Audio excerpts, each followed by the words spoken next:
తమ్ముడు ఏం చేస్తున్నాడో వెళ్ళి చూద్దాం.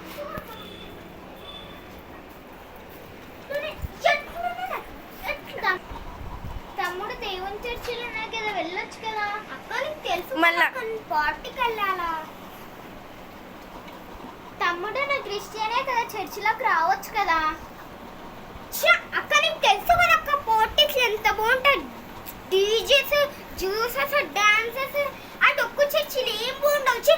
వాక్యాలు గీక్యాలు ఎప్పుడు నా దేవుని గురించి దేవుడు దేవుడు దేవుడు. తమ్ముడు దేవుడు మన పాపాల కోసం సిలువలో రక్తం కార్చాడు కదా. అవునా అక్క? అవునా అక్క. తమ్ముడు అందుకు నువ్వు కూడా చర్చికి రావచ్చు, దేవుని వాక్యాలు నేర్చుకోవచ్చు కదా. సరే అక్క. అంతేనా? మరి బైబుల్ నీకు ఒక గిఫ్ట్. థ్యాంక్ యూ అక్క, వెరీ వెల్కమ్. ఈ వీడియో కనుక మీకు నచ్చినట్టయితే లైక్ చేయండి, షేర్ చేయండి, సబ్స్క్రైబ్ చేయండి, కామెంట్ లో రెడ్ హార్ట్ వైట్ హార్ట్ అని కామెంట్ చేయండి. అలాగే దేవుని పని కూడా చేయండి. ఇష్యూ